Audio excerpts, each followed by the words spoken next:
Sutra. I wish now to achieve the result and become an honored king, who then returns to save as many beings as there are sand grains in the Ganges.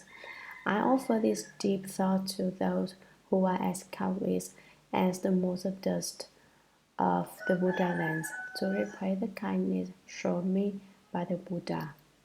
Commentary. I wish now to achieve the result and become an honored king. Who is the honored king? The honored king is the Buddha. What is the result? The result is Buddhahood. He wishes to become a Buddha, who then returns to save as many beings as there sand grains in the Ganges. These two lines contain the four vast vows. I wish now to achieve the result and become an honored king. Includes two vows. Dharma doors are limitless. I vow to study them all, and the Buddha way is unsurpassed. I vow to accomplish it. And then return to save as many beings as there sand grains in the Ganges. Includes the vows. Living being are boundless. I vow to take them across, and the afflictions are endless. I vow to cut them off. If you are to save living beings, you first have to cut off your afflictions. If you don't cut off your afflictions, then you not only fail to take living beings across, but you are taken across by them. Why? Each living being has its own nature. Each is different. Some are stubborn. You say something to them and they are extremely obstinate. No matter what Dharma you speak for them, they don't listen. Basically, you should be able to take them across, but they don't listen to your teaching. Or at that time, you will give rise to affliction if you haven't already cut off affliction. Oh, you're obstinate. Well, I'll be even more obstinate than you. Then afflictions arise. You cannot teach and transform living beings. That's what's meant by being taken across by living beings instead of taking them across. If you want to take living beings across, you have to cut off the afflictions. You have to look upon living beings as children. You should not blame living beings with their evil natures for being the way they are. And of course, you should gather in and receive all living beings who have good natures. When you teach, you definitely have to cut off your afflictions. So first you wish to obtain the fruition of Buddhahood and accomplish the Buddha's way, and then you wish to return and save all beings. I offer this deep thought to those who are as countless as the motes of dust of the Buddha lands. I now offer my deep mind, not a shallow mind, but a mind which brings forth the resolve of a Bodhisattva of the great vehicle. So the Buddhas and to living beings as numerous as the motes of dust in the Buddha lands. I offer my deep mind to living beings so that their wishes can be fulfilled and all that they seek can be obtained. I don't make offerings only to Buddhas and not to living beings, because living beings are simply Buddhas. If living beings are simply Buddhas, you wonder, then why bother to cultivate? That's just like a certain person who says we are all Buddhas. Right, you are a Buddha, but you have to cultivate before you become a Buddha.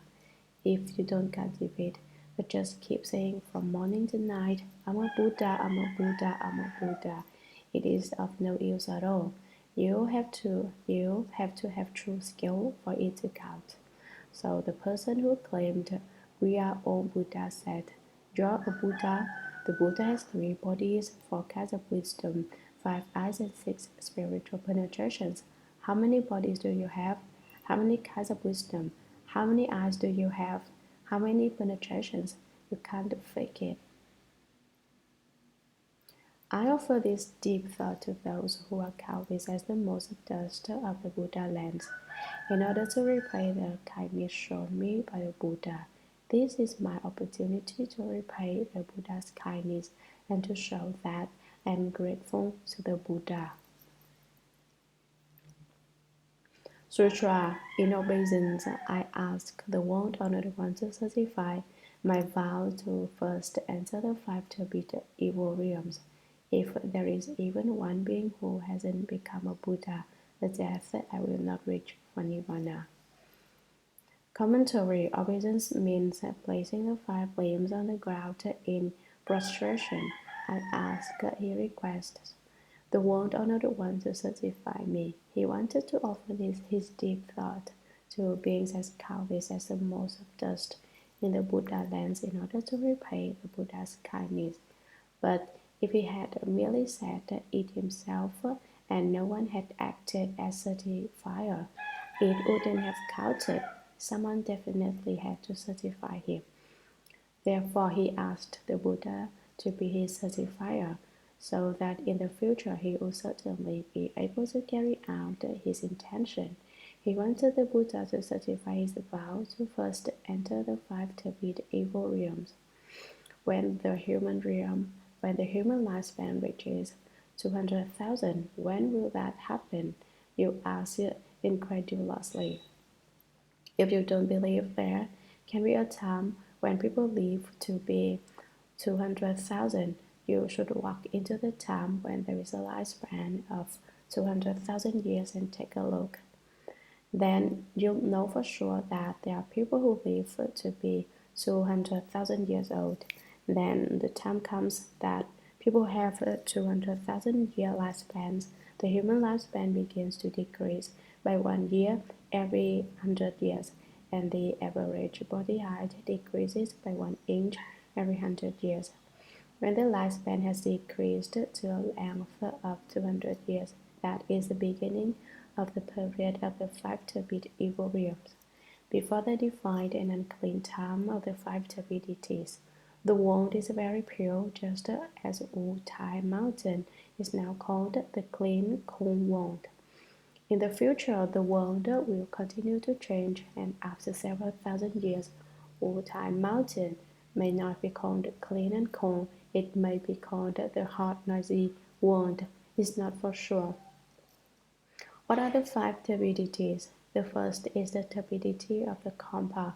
Kampa is a Sanskrit word that is interpreted as a division of time. How does the Kampa become turbid? At the time of the 5 turbid evil realms, the evil karma of living beings makes the Kampa turbid. The second turbidity is views. In the past, people saw everything as clean, but when the turbid karma arrives, people see things as unclean. The turbidity of views is composed of the 5 quicksilvers: a view of the body, prejudiced views of prohibitions, views of views, and deviant views. The view of a body: all living beings are attached to having bodies. They love their bodies. I certainly have to take care of myself. I can't let anything happen to me. They look upon their own bodies as extremely important. They want to wear good clothes, eat good food, live in a good place. They always look upon their bodies as priceless gems. Right, your body is a priceless gem, but if you misuse it, your priceless gem turns into something not even as good as excrement. Why? Because you tend only to its superficial aspects and don't discover the true gem of your self-nature. So all you know is that your body is yours and you can't put it down. From morning to night, you are busy on behalf of your body. That's the view of a body. Prejudiced views favor one side or the other. If you don't favor emptiness, then you favor existence. In general, it means not being in accord with the middle way. The third quicksilver is a view of prohibitions. Precepts can turn into something bad when they are based on mistaking for a cause something that is not a cause. Such a mistake leads to the cultivation of non-beneficial ascetic practices. I explained earlier how some people imitate the habits of cows or dogs, or sleep on beds of nails, or undertake other non-beneficial ascetic practices. People who do this have a view of prohibitions. See me, they think I hold precepts. None of you can do what I do. You can't compare to me. They always have this arrogance in their minds. The fourth is a view of views, or grasping at views. This is to mistake for an effect something that is not an effect. People with this problem think they have obtained effects which they have not obtained. The fifth is deviant views. People with deviant knowledge and views are always thinking about things in an improper way. These are the five quick servants which comprise the turbidity of views. The third turbidity is the turbidity of afflictions, which is composed of the five slow servants: greed, hatred, stupidity, pride, and doubt. Greed refers to an insatiable greed for pleasant experiences. You are greedy for the things you like. Hatred is the dislike of unpleasant situations. Stupidity means stupid false thoughts. Pride refers to arrogance and self-satisfaction, the feeling that I am the greatest and no one is equal to me. Arrogant people have no courtesy toward others. Doubt refers to doubt of the genuine Dharma and a reverence for improper Dharmas instead. Such people doubt the true and rely on the false. They doubt the proper Dharma and believe deviant Dharmas. These are the five slow servants, which comprise the third turbidity, that of afflictions. The existence of these five down servants carries a lot of affliction. The fourth turbidity is that of living beings. Living beings, let's not even try to express with. Why? Living beings are just too filthy, too unclean, too impure. You shouldn't think of yourself as being so terrific. Living beings are murky and turbid. There's nothing so good about them. But living beings think of themselves as something really special, despite the fact that they comprise the fourth kind of turbidity. The fifth turbidity is the turbidity of a lifespan. Our mundane lives, our destinies are impure. Another vows to first enter the five turbid evil realms to teach and transform living beings. Shakyamuni Buddha went into the five turbid evil realms to teach and transform living beings, and his disciple Ananda probably wanted to emulate his teacher's great, awesome energy and do the same. He was not afraid that the five turbid evil realms were defiling, and he came anyway to teach living beings. If there is even one being who hasn't become a Buddha, at death I will not reach for Nirvana. If there is just one living being who hasn't become a Buddha, I won't become a Buddha either. I won't be certified as having attained the fruition. I won't enter Nirvana. This is like the vow Earth Treasury Bodhisattva made. When all living beings are saved, I will accomplish Bodhi. As long as the house aren't empty, I vow not to become a Buddha. Earth Treasury Bodhisattva is in the house with the hungry ghost. He says that as long as the house aren't empty, he won't become a Buddha. He will definitely wait. When will the house be empty? Don't worry about him. They'll be empty when they're empty. Before they're empty, no matter how much you worry, Earth Treasury Bodhisattva won't become a Buddha. He will wait. Sutra. May the exalted hero's awesome strength, his kindness and compassion search out and dispel even the most subtle of my doubts. Commentary. May the exalted hero's awesome strength, his kindness and compassion, the great hall. The main Buddha hall is called the jeweled hall of the great heroes. A great hero can break all living beings' subtle delusions, confusion, and ignorance. The great hero can break up living beings' fundamental ignorance, severing it as its origin. With awesome strength, the great hero can pull all living beings out of affliction which originates in ignorance. Kindness and compassion. This is an impartial kindness which is granted even to those with whom one has no conditions. It is universal kindness, with equal kindness toward all living beings. The Buddha's bestow of bliss upon everyone, with a great compassion of being of one substance with all. They pull living beings out of every kind of suffering and bestow upon them ultimate bliss.